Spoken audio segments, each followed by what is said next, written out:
Alright, this is going to be a review of my 95 GMC K1500. It's a 6.5 turbo diesel, and I'm just going to give a couple things that I think you should look out for when you're buying a vehicle like this.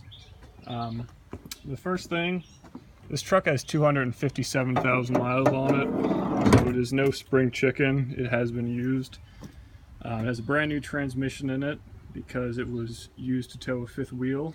As you can see in the bed, the owner before me had a fifth wheel kind of cut out from the bed and put in there. Anyways, when you're buying one of these 6.5 diesels, one of the big things you want to make sure that's still functioning properly is the PMD. And on a stock 6.5, the PMD is located right in between the two heads. It's right in the center of the two heads, and it's a small little black box is what they call it. It's made out of plastic, and it's a pretty bad spot to put it from the factory because it heats up, and after about 60,000 miles to 100,000 miles it starts to go bad. So first thing we did with this truck is we had a PMD relocation kit.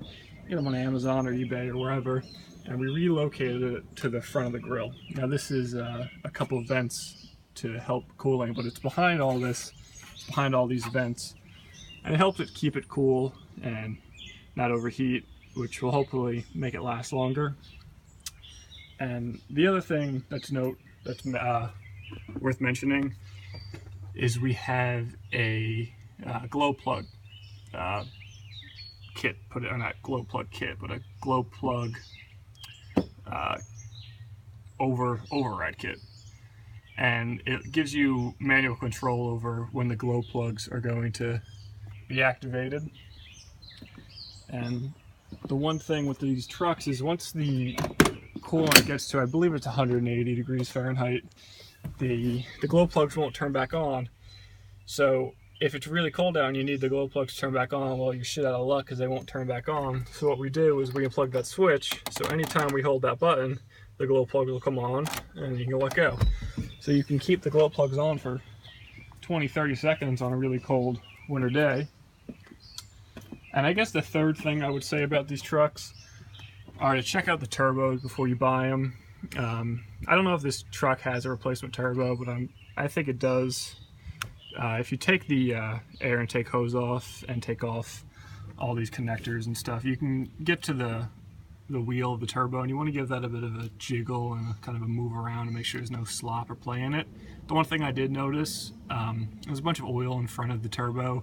Now I don't know if that's just because it hasn't been cleaned out in a while, or it's because it's getting oil feeded back into it because there's too much oil put in it from the original owner. So that's one thing to look out for. You can actually see, you probably won't be able to tell from this video, but there's some oil that is leaking out of the bottom of the turbo. So another thing is to kind of keep an eye on that. And the final thing about these engines, a lot of people with diesels, they like to make them blow coal or shoot a bunch of black smoke. These 6.5s, they don't do that. They don't do it good. They were meant to do that. They're not supposed to do that.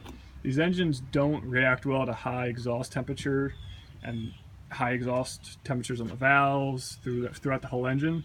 They're not meant to shoot black coal. They're not meant to roll coal. They're not smoky engines. They are made to tow and to drive and to be a daily. They're not good trucks for towing things. I mean, for towing, like towing wars. You get a 7.3, you get a Cummins. That's not what these trucks are good for. These trucks are just meant to be daily driving and to tow what you need to tow. 257,000 miles. They're great vehicles, but there are a couple things you want to look at. And like any old Chevy, or any old American pickup truck, that is, one thing you want to check for is rust underneath. Rust around the bed, rust around, the wheel wells and the fenders. Granted, this truck is in great shape in terms of body rust. It has basically no body rust and no frame rust, but that's another thing you want to look for. And I guess the final thing, I probably said final thing before, the final thing you want to check is the coolant in these trucks. These coolants are a GM truck, so they're recommended to use Dex Cool. Dexcool is good coolant. It's just not good if you leave it in there for too long. Dexcool is about a life of 5 years, they say. And if you don't change it after 5 years, you're going to start eating through your head gaskets. And a head gasket replacement on a truck like this, you're looking minimum from not even a GM dealer, private mechanic will charge about minimum $1,200 for a head gasket replacement on a truck like this. So that's just my little rant and tidbits about what to look for in these trucks, and just an honest review of an owner of a truck like this. Granted, it's a great truck and I love it, so hopefully she'll be good for another 50,000 more miles.